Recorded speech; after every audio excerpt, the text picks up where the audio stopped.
Welcome student. આજે આપણે શરૂ કરીશું સ્ટેટમાં યુનિટ નંબર 2 ગુણાત્મક સંબંધ।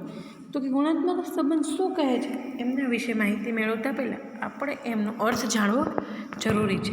તો સૌથી પહેલાં વાત કરીએ અર્થની। તો કે આંકડાશાસ્ત્રના અભ્યાસમાં વિદ્યાર્થીની ઊંચાઈ, વજન, ઉંમર વગેરે જેવી રાશિઓને ચલ રાશિ કહેવામાં આવે છે। આપણે સૌ જાણીએ છીએ કે આંકડાશાસ્ત્ર વિષયનો જ્યારે આપણે અભ્યાસ કરતા હોય ત્યારે વિદ્યાર્થીની ઊંચાઈ છે, તેમનો વજન, ઉંમર આવી અલગ અલગ જે રાશિઓ દર્શાવે છે એને આપણે ચલ રાશિ તરીકે ઓળખીએ છીએ। અને ઘણીવાર એવું પણ થાય છે કે બે ચલ વચ્ચે એકસાથે ફેરફાર થતો હોય છે અને તેમની વચ્ચે કાર્યકરણનો સંબંધ માલવો પડે છે।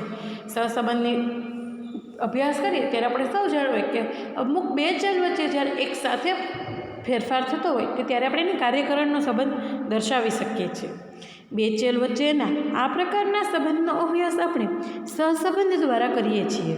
બે ચલ વચ્ચેનો સહસંબંધાંક તે બે ચલ વચ્ચેના સંબંધનું સંખ્યાત્મક માપ આપે છે। આપણે સૌ જાણીએ છીએ કે જ્યારે આપણે સહસંબંધની ગણતરી કરીએ ત્યારે એ બે સહસંબંધ વચ્ચે જે બે ચલ વચ્ચેનું સંબંધનું માપ હોય એ આપણને સંખ્યાત્મક માપ તરીકે મળે છે। ગરીબાઈ છે, હોશિયારી, સૌંદર્ય, પ્રમાણિકતા વગેરે જેવી કેટલીક રાશિઓ સંખ્યાત્મક સ્વરૂપમાં દર્શાવી શકાતી નથી, તો આ પ્રકારની રાશિઓને ગુણાત્મક રાશિઓ કહે છે। એટલે હું જો તમને ટૂંકમાં સમજાવું તો એવું કહી શકું કે જે ચલ રાશિને આપણે સંખ્યાત્મક માપ તરીકે દર્શાવી શકીએ એ આપણે સહસંબંધાંક તરીકે જોયું। તો હવે જે રાશિને આપણે સંખ્યાત્મક રીતે દર્શાવી શકાતા નથી એવી રાશિઓને ગુણાત્મક રાશિ તરીકે ઓળખાવી શકાય। કોઈક વ્યક્તિ કેટલો ગરીબ છે તો એ આપણે સંખ્યામાં દર્શાવી શકીએ નહીં, કોઈક વ્યક્તિ કેટલો હોશિયાર છે તો એ સંખ્યામાં ન દર્શાવી શકે, એવી જ રીતના સૌંદર્ય કેટલા પ્રમાણમાં છે, પ્રામાણિક કેટલા આ બધી રાશિઓને આપણે સંખ્યાત્મક રીતે દર્શાવી શકતા નથી, તો એટલા માટે એ છે ગુણાત્મક રાશિઓ। અને કેટલીક વખત આ પ્રકારની બે ગુણાત્મક રાશિ વચ્ચે પણ સંબંધ જોવા મળે છે। એટલે ઘણી વખત એવું થાય કે આ જે ગુણાત્મક રાશિ છે ને એ ગુણાત્મક રાશિઓ વચ્ચે પણ સંબંધ ઘણીવાર જોવા મળે છે। આપણે ધારીએ કે જો સ્ત્રીના કોઈ એક જૂથનો અભ્યાસ કરવામાં આવે તો આપણે તે સ્ત્રીઓને બે વિભાગમાં વહેંચી શકીએ। એટલે કે આપણે કોઈ એક સ્ત્રીઓનો જૂથ લઈએ અને એ સ્ત્રીઓને બે વિભાગમાં વહેંચી દઈએ, ભણેલી સ્ત્રી અને ન ભણેલી સ્ત્રી અથવા કોઈ અભણ સ્ત્રી। તો આ જૂથની સ્ત્રીઓને લગ્ન જીવન ઉપરથી સફળ અને નિષ્ફળ એમ બે વિભાગમાં પણ વહેંચી શકાય। એટલે કે જે સ્ત્રીઓનું જૂથ લીધું એને આપણે બે ભાગમાં વેચવાના છે, તો એવી રીતે પણ વેચી શકીએ કે ભણેલી સ્ત્રી અને ન ભણેલી સ્ત્રી, અથવા તો એવી રીતે પણ વેચવી શકીએ કે લગ્ન જીવનમાં સફળ સ્ત્રી અને લગ્ન જીવનમાં નિષ્ફળ સ્ત્રી। તો આ માહિતીને આધારે સ્ત્રીઓનું ભણતર અને તેમના લગ્ન જીવનની વચ્ચે સફળતા વચ્ચે સંબંધ છે કે કેમ તેનો અભ્યાસ આપણે કરીએ તો તે સંબંધને ગુણાત્મક સંબંધ કહેવાય। એટલે કે તમે જે આ વ્યક્તિઓ વચ્ચે સંબંધ કેવી રીતે સ્ત્રીઓ વચ્ચે રહેલો છે એ જે સંબંધ કરીએ એને કેવો ગુણાત્મક સંબંધ તરીકે દર્શાવી શકાય છે। આ જ પ્રમાણે વ્યક્તિઓના અભ્યાસ અને તેમનો વ્યવસાય, ગરીબાઈ અને અજ્ઞાનતા, પિતાની આંખનો રંગ અને પુત્રીની આંખનો રંગ, વ્યક્તિની હોશિયારી અને સફળતા વગેરે વચ્ચે ગુણાત્મક સંબંધ લાવવો પડે છે। એટલે એવું કહે છે કે ગુણાત્મક સંબંધ એટલે બે ગુણધર્મો વચ્ચેનો સંબંધ। ટૂંકમાં આપણે એવી રીતે સમજી શકીએ કે ગુણાત્મક સંબંધ એટલે બે ગુણધર્મો વચ્ચેનો સંબંધ। કેવી રીતે એ સંબંધ દર્શાવે છે? તો કે કોઈ વ્યક્તિ હોશિયાર છે, હોશિયાર નથી, આ પછી કોઈ પિતાની આંખનો રંગ અને પુત્રીની આંખનો રંગ, એ બંને વચ્ચે જે સંબંધ દર્શાવે છે એ ગુણાત્મક સંબંધ તરીકે આપણે ગણાવી શકીએ। એટલે કે ગુણાત્મક સંબંધ એટલે બે ગુણધર્મો વચ્ચેનો સંબંધ। આમ બે ચલ વચ્ચેના સંબંધનો અભ્યાસ સહસંબંધ દ્વારા કરી શકાય છે, જ્યારે બે ગુણધર્મો વચ્ચેના સંબંધનો અભ્યાસ ગુણાત્મક સંબંધ દ્વારા કરી શકાય છે। એટલે એવું કે છે કે જે આપણે કોઈ પણ બે ચલ વચ્ચેનો સંબંધ નો અભ્યાસ કરીએ છીએ એ સહસંબંધ દ્વારા કરી શકાય, અને જ્યારે આપણે બે ગુણધર્મનો અભ્યાસ કરીએ છીએ એ ગુણાત્મક સંબંધ દ્વારા કરી શકાય છે। તો ગુણાત્મક સંબંધ માટે કેટલાક સંકેતો દર્શાવવામાં આવેલા છે। એ સંકેતોને આપણે હું જો તમને એમનેમ કહું તો કે એ આલ્ફા, બી, બીટા પછી કુલ સંખ્યાને n વડે દર્શાવાય, આવી રીતે એ સંકેતો દર્શાવ્યા છે. તો એ સંકેતો કેવી રીતે વહેંચાયેલા છે અને દર્શાવ્યા છે એમના વિશે આપણે માહિતી મેળવીએ. તો કે ગુણાત્મક સંબંધના અભ્યાસમાં સરળતા તેમજ એકસૂત્રતા માટે કેટલાક સંકેતો વાપરવામાં આવે છે. સ્ત્રીઓના જૂથને ભણેલી સ્ત્રી અને ન ભણેલી સ્ત્રીઓને એમ બે વિભાગમાં વહેંચવામાં આવે એ આપણે સૌએ જાણ્યું. તો હવે એને સંકેતમાં દર્શાવવું હોય તો કેવી રીતે દર્શાવાય? તો કે ભણેલી સ્ત્રીને એ વડે દર્શાવી અને ન ભણેલી સ્ત્રીઓને આલ્ફા વડે દર્શાવી. તેવી જ રીતે આપણે આગળ જાણ્યું કે લગ્ન જીવનમાં સફળ થયેલી સ્ત્રી અને લગ્ન જીવનમાં સફળ ન થયેલી સ્ત્રી, તો જે લગ્ન જીવનમાં સફળ થયેલી સ્ત્રી છે એને બી વડે દર્શાવવાનું અને જે નિષ્ફળ થયેલી સ્ત્રી છે એને બીટા વડે દર્શાવી શકાય. આમ એ બી વગેરે અંગ્રેજી મૂળાક્ષર કોઈપણ ગુણધર્મના અસ્તિત્વ માટે સામાન્ય રીતે વાપરવામાં આવે છે. એટલે કે અંગ્રેજી મૂળાક્ષરોને આપણે કોઈપણ ગુણધર્મમાં સામાન્ય રીતે વાપરી શકીએ છીએ. ત્યારે જ ગુણધર્મનું અસ્તિત્વ ન હોય ત્યારે આલ્ફા અને બીટા જેવા ગ્રીક મૂળાક્ષરોનો ઉપયોગ કરવામાં આવે છે. એટલે એવું કે જ્યારે સામાન્ય રીતે આપણે ગુણધર્મમાં અસ્તિત્વમાં વાપરવાનો હોય ત્યારે અંગ્રેજી મૂળાક્ષર વાપરી શકીએ, અને જ્યારે ગુણધર્મનું કોઈ અસ્તિત્વ જ ન હોય ત્યારે આપણે આલ્ફા અને બીટા જેવા ગ્રીક મૂળાક્ષરોનો ઉપયોગ કરી શકીએ છીએ. હવે એ બી એ ગુણધર્મ એ અને બી બંનેનું સંયુક્ત અસ્તિત્વ દર્શાવે છે. એટલે કે આપણે એ બીને ભેગા કરીએ તો એ અને બીનું સંયુક્ત અસ્તિત્વ, એટલે કે ઉપરના ઉદાહરણમાં ભણેલી સ્ત્રી અને લગ્ન જીવનમાં સફળ થયેલી સ્ત્રી એને આપણે કેવી રીતે દર્શાવી શકીએ? એ અને બી. કેમ? તો કે એને આપણે ભણેલી સ્ત્રી આપ્યું હતું અને બીને લગ્ન જીવનમાં સફળ થયેલી સ્ત્રી આપ્યું હતું. એટલે એ બીને સંયુક્ત રીતે આપણે એવી રીતે દર્શાવી શકીએ કે લગ્ન જીવનમાં સફળ થયેલી સ્ત્રી અને ભણેલી સ્ત્રી. અને આલ્ફા અને બીટાને, તો કે આલ્ફા અને બીટાને એવી રીતે દર્શાવી શકીએ કે આલ્ફા બીટાને એવી રીતે દર્શાવી શકીએ કે અભણ સ્ત્રી અને લગ્ન જીવનમાં સફળ ન થયેલી સ્ત્રી.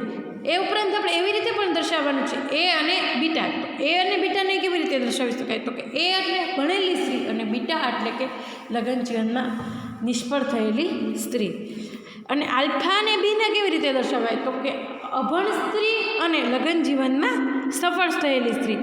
આવી રીતે આપણે બધી જ સંજ્ઞાઓને અલગ અલગ રીતે દર્શાવી શકીએ છીએ. આપેલી માહિતીને બે ગુણધર્મ પ્રમાણે જુદા જુદા વર્ગોમાં વહેંચવામાં આવે તો દરેક વર્ગમાં આવેલ એકમોની સંખ્યાને તે વર્ગની આવૃત્તિ કહેવામાં આવે છે. એટલે આપણે જે આપણને અલગ અલગ વર્ગો આપ્યા છે એ અલગ અલગ વર્ગોને તેમની એકમની સંખ્યામાં દર્શાવવામાં આવે તો એ વર્ગોને શું કહેવામાં આવે છે? આવૃત્તિ કહેવામાં આવે છે. હવે છે એ વર્ગની આવૃત્તિ એ વડે બી વર્ગની આવૃત્તિને બી વડે દર્શાવવાની, આલ્ફા વર્ગની આવૃત્તિને આલ્ફા વડે, બીટા વર્ગની આવૃત્તિને બીટા વડે દર્શાવવામાં આવે છે. આ જ પ્રમાણે સંયુક્ત ગુણધર્મ ધરાવતું હોય તો એને ઉપવર્ગની આવૃત્તિ દર્શાવવાની. એટલે કે સંયુક્ત એટલે એ બી સંયુક્ત, આલ્ફા બીટા સંયુક્ત, એ બીટા સંયુક્ત, આલ્ફા બીટા સંયુક્ત, આલ્ફા બી સંયુક્ત. તો આવી રીતે જે વિભાજન કરીને દર્શાવીએ તો કેવી રીતે કોષ્ટક સ્વરૂપે દર્શાવાય? તો નીચે મુજબ માહિતી છે. અને કુલ આવૃત્તિ જે છે સૌ જાણીએ છીએ કે આંકડાશાસ્ત્રની ભાષામાં કુલ આવૃત્તિને n વડે દર્શાવવામાં આવે છે. તો એ કોષ્ટક સ્વરૂપે દર્શાવવું હોય તો આવી રીતે દર્શાવી શકાય કે જે ઊભી કોલમ છે એમાં આપણને જે સૌથી પહેલી માહિતી આપેલી છે એ દર્શાવવાની. ભણેલી સ્ત્રી એટલે કે એ અને ન ભણેલી સ્ત્રી એટલે કે આલ્ફા, અને નીચે કુલ. અને જે આ સાઈડ આડી કોલમમાં બે માહિતી દર્શાવવાની છે એને એવી રીતે દર્શાવવાની કે લગ્ન જીવનમાં સફળ સ્ત્રી એટલે કે બી અને લગ્ન જીવનમાં નિષ્ફળ સ્ત્રી એટલે કે બીટા અને એનો કુલ. હવે બેને સંયુક્ત કરીએ તો કેવી રીતે કરી શકાય? તો પહેલી કોલમ એક ઊભી જે લગ્ન જીવનમાં સફળ સ્ત્રી બી અને એક આડી કોલમ ભણેલી સ્ત્રી એ, તો એ બેને સંયુક્ત રીતે દર્શાવીએ તો દર્શાવી શકાય એ બી. કેવી રીતે? તો કે કહું કે આ બેને આપણે સંયુક્ત રીતે દર્શાવી છે તો એવી રીતે દર્શાવી શકાય કે ભણેલી સ્ત્રીનો એ અને લગ્ન જીવનમાં સફળ સ્ત્રીનો બી, એટલે સંયુક્ત રીતે આપણે એને દર્શાવ્યું એ બી. એવી જ રીતના ન ભણેલી સ્ત્રીનો આલ્ફા અને લગ્ન જીવનમાં સફળ સ્ત્રી બી એ બંનેને આપણે સંયુક્ત રીતે આલ્ફા બી તરીકે દર્શાવી શકીએ. હવે તો કે ભણેલી સ્ત્રી અને લગ્ન જીવનમાં નિષ્ફળ સ્ત્રી એ બંનેને સંજ્ઞા વડે સંયુક્ત રીતે દર્શાવવું હોય તો એવી રીતે દર્શાવી શકાય. ભણેલી સ્ત્રી તરીકે એ અને લગ્ન જીવનમાં નિષ્ફળ સ્ત્રી બી, એટલે કે આલ્ફા બીટા. અને ન ભણેલી સ્ત્રી અને લગ્ન જીવનમાં નિષ્ફળ સ્ત્રી એટલે કે બંને ગુણધર્મ જ નથી ધરાવતા એવી રીતે એને દર્શાવવાનું છે તો કે આલ્ફા અને બીટા. તો આ વાત થઈ બંનેને સંયુક્ત દર્શાવવાની. તો હવે બંનેનું કુલ કેમ મળે તો કે આ આડી કોલમનું જે મળે છે ટોટલ, અહીંયા એનો સરવાળો કરવાનો થશે. તો અહીંયા આપણને મળશે એ અને આ બંનેના સરવાળા દ્વારા આપણને આ ટોટલ મળશે આલ્ફાનો. એવી જ રીતે એ બી પ્લસ આલ્ફા બી કરતાં આપણને ટોટલ મળશે બી, અને એ બીટા અને આલ્ફા બીટા કરતાં આપણને ટોટલ મળશે બીટાનો.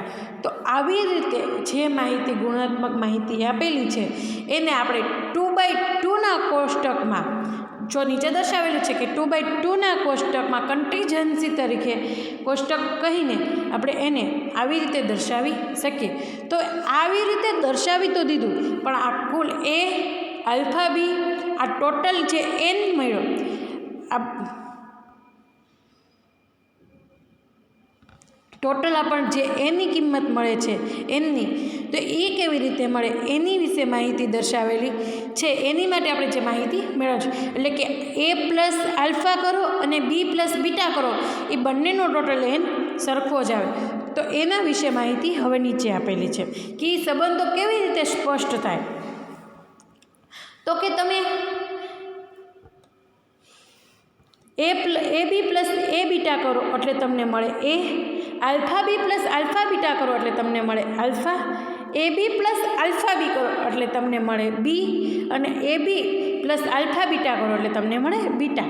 અને મેં અગાઉ કીધું એમ એ અને આલ્ફા કરો એટલે એન મળે, અને એ બી પ્લસ બીટા કરો એટલે તમને પણ એન મળે. અને આ બે જે એનની કિંમત મળે એ હંમેશા કેવી હોય, સરખી જ મળવી જોઈએ, તો જ તમારું કોષ્ટક સાચું સાબિત થશે. હવે જે આ સંબંધો ઉપરથી 2/2ના સંભાવના કોષ્ટકમાં કોઈ ઉપવર્ગ અથવા ખાનામાં આવૃત્તિ ન આપેલી હોય તો તે મેળવી શકાય એ આપણે ઉદાહરણ દ્વારા જોવાનું. એટલે કે આ બધા જ ખાનાની માહિતી હંમેશા આપણને આપેલી હોય એવું જરૂરી નથી. ઘણીવાર આપણને આ બધા જ ખાનાની માહિતી ન પણ આપેલી હોય તો એની માટે આપણે કેવી રીતે શોધવાનું છે એ આપણને એક ઉદાહરણ દ્વારા આપેલું છે. તો કે ધારો કે ઉપરોક્ત સ્ત્રીઓનું જે જૂથ છે એમાં ટોટલ કેટલી 100 સ્ત્રીઓ આપેલી છે, જેમાં 60 સ્ત્રીઓ ભણેલી છે, જે પૈકી 45 સ્ત્રીઓ લગ્નમાં જીવનમાં સફળ નીવડેલ છે, તેમજ ન ભણેલી અને લગ્ન જીવનમાં નિષ્ફળ થયેલી સ્ત્રીઓની સંખ્યા 30 છે. તો આજે આપણે માહિતી આપણને આપી છે એને આપણે પહેલાં સંખ્યાત્મક રીતે દર્શાવી દઈએ. એટલે કે જે આપણને સંકેતો આપ્યા છે એ સંકેતોને સંખ્યાત્મકમાં દર્શાવે. તો સૌથી પહેલાં સ્ત્રીઓનો જૂથની ટોટલ આપ્યો છે એમ, એટલે કે n બરાબર 100.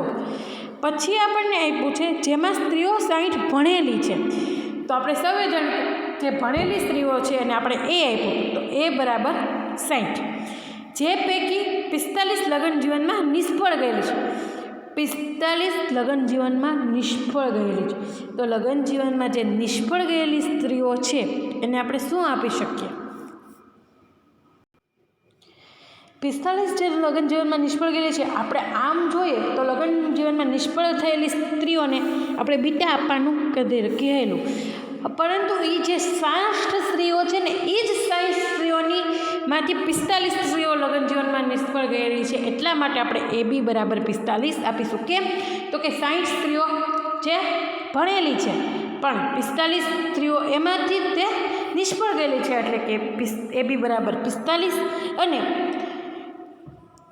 તેમજ ન ભણેલી અને લગ્ન જીવનમાં નિષ્ફળ નીવડેલી સ્ત્રીઓની સંખ્યા 30, એટલે કે ભણેલી પણ નથી અને લગ્ન જીવનમાં નિષ્ફળ ગયેલી છે, એટલા માટે એને આલ્ફા બીટા આપ્યું છે 30. તો હવે 2/2 કોષ્ટકમાં એને કેવી રીતે રજૂ કરીએ? તો સૌથી પહેલાં આપણે આવું કોષ્ટક દોરવાનું રહેશે. એ આલ્ફા કુલ આડી કોલમમાં, પછી બી બીટા અને કુલ. તો આપણે સૌ પહેલાં કુલ કેટલી સ્ત્રીઓ છે તો કે 100. તો n બરાબર બંને જગ્યાનો ટોટલ આપણે મૂકી દીધો 100. હવે પછી આપણને એવું કીધું કે 60 સ્ત્રીઓ ભણેલી છે, એટલે કુલ સ્ત્રી 100માંથી 60 સ્ત્રીઓ ભણેલી છે, તો એ બરાબર 60 મૂક્યું આપણે. હવે એ 60 સ્ત્રીઓમાંથી 45 પાછી લગ્ન જીવનમાં 45 લગ્ન જીવનમાં સફળ પણ નીવડેલી છે. એટલે કે અહીંયા આપણે આપ્યું હોય લગ્ન જીવનમાં સફળ અને અહીંયા આપ્યું હોય લગ્ન જીવનમાં અસફળ. તો એ 60 પૈકીની 45 લગ્ન જીવનમાં સફળ છે.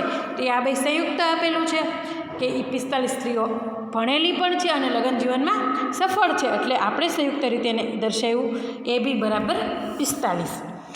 પછી તમને એવું કીધું છે કે સ્ત્રીઓ ભણેલી પણ નથી અને લગ્ન જીવનમાં નિષ્ફળ છે. એ બી સ્ત્રીઓ કેટલી છે?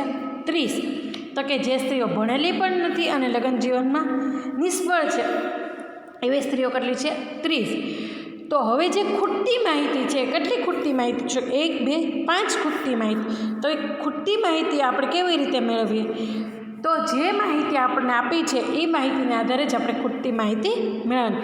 તો આપણી પાસે એ બી આપેલા છે, એ આપેલો છે પરંતુ એ બીટા આપેલો નથી.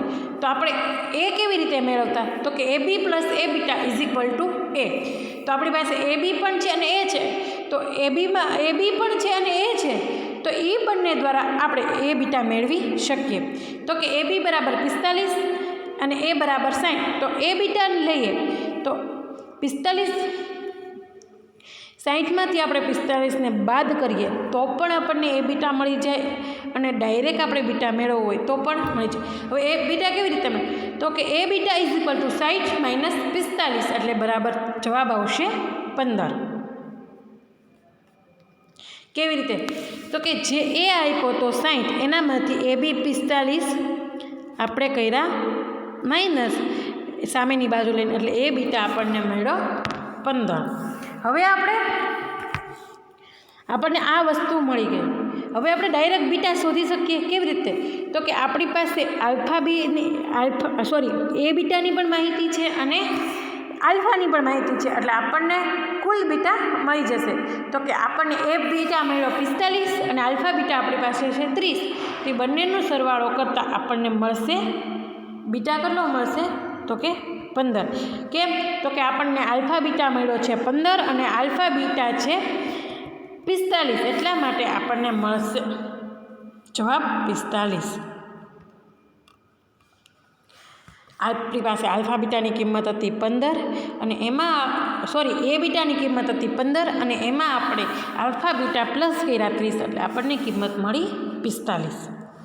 હવે આ જ પ્રમાણે બાકીના ખાનાની આવૃત્તિ શોધી શકાય, જે નીચેના કોષ્ટક પ્રમાણે મળશે. હવે આપણી પાસે આ માહિતી થઈ ગઈ, આ માહિતી થઈ ગઈ, તો આપણી પાસે જે ખૂટતી માહિતી છે એને આપણે માઇનસ પ્લસ કરીને મેળવી શકીએ. તો 45 ને 15 60 મળી ગયું, 15 ને 30 45 મળી ગયા. તો હવે આપણી પાસે 100 અને 60 તો છે, તો કે 100માંથી 60 જાય તો અહીંયા મળશે આપણને 40, એટલે કે કુલ આલ્ફા આપણને મળશે 40. કેવી રીતે? તો કે કુલ એનની સંખ્યામાંથી આપણે એ બાદ કર્યો એટલે આપણને 40 મળ્યા. એવી જ રીતના આ માહિતી આપણી પાસે હતી. હવે તો કે 45 પણ આપણી પાસે છે, આ બે માહિતી નહોતી. તો 40 અને 30 બાદ કરીએ તો આપણને આલ્ફા બીની સંખ્યા મળે 10. કેવી રીતે? તો કે કુલ એનમાંથી આપણે આલ્ફા બીટા બાદ કરીએ એટલે આપણને મળ્યા 10. એવી જ રીતે કુલ 100માંથી આપણે 45 બાદ કરીએ એટલે આપણને મળે 55. એટલે કે કુલ 100માંથી આપણે બીટાની કિંમત જે છે 45 એ બાદ કરીએ એટલે આપણને બી મળશે 55. જે આપેલી માહિતીના એન પ્રાપ્તાંકોના 3 ગુણધર્મો એ બી અને સી પ્રમાણે જુદા જુદા વર્ગોને જો વહેંચવામાં આવે તો ABC આલ્ફા BY અને ABC ABY વડે દર્શાવી શકાય છે. 3 ગુણધર્મો માટે આવૃત્તિ વહેંચણી સરળતાથી નીચે પ્રમાણે પણ રજૂ કરી શકાય છે. એટલે કે આ આપણને જે માહિતી આપી હતી એ 2 આવૃત્તિ માટેની આપી હતી. આવી જ રીતના જો 3 આવૃત્તિ માટેની માહિતી આપી હોય તો આપણે કેવી રીતે વહેંચાય એની આપણને માહિતી આપેલી છે, પણ આ તમને બહુ ખાસ ઉપયોગી નથી, છતાં આપણે માહિતી મેળવી લઈએ. તો કે એ આપ્યો હોય, આલ્ફા આપ્યો હોય તો એનું સ્વરૂપ બને એ બીટા અને આલ્ફાનું સ્વરૂપ બને આલ્ફા બીટા. આપણે સૌ જાણ્યું. હવે 3 માહિતી આપી તો કેવી રીતે થાય? તો કે ABC ABY A beta C A beta Y, alpha BC alpha BY alpha beta C અને આલ્ફા બી વાય. સ્પષ્ટ છે કે આ ત્રણેય માહિતી આપણે જેવી રીતના બે માહિતીમાં આપણે ગણતરી દર્શાવી એવી જ રીતના આપણે આ ત્રણ માહિતીમાં પણ ગણતરી બેની રીતે જ દર્શાવી શકીએ છીએ. તેથી તેવી જ રીતે આવૃત્તિ વચ્ચે બીજાના સંબંધો મેળવી શકાય. અહીં એબીસી વગેરેના ગુણધર્મો ધન વર્ગો કહેવાય છે. જ્યારે આલ્ફા એટલે ગ્રીક શબ્દમાં જે દર્શાવેલા છે એ ગુણધર્મોને ઋણ ગુણધર્મ કહેવાય. તો આજે આપણે એક ઉદાહરણ દ્વારા સિમ્પલ માહિતી મેળવી કે ખૂટતી આવૃત્તિ આપણે કેવી રીતે મેળવી શકાય, અથવા તો 2x2ના સંભાવના કોષ્ટકમાં જે માહિતી આપણને આપી છે એને કેવી રીતે ગોઠવી શકાય. હવે પછીના લેક્ચરમાં આપણે આ વિષયનો એક દાખલો ગણીશું. એટલે કે એમાં જે ખૂટતી આવૃત્તિ એબીસીની હોય એને પણ શોધશું, અથવા એન માહિતી ના આપી હોય તો એને શોધવાનો દાખલા વિશે માહિતી મેળવશું. Thank you students.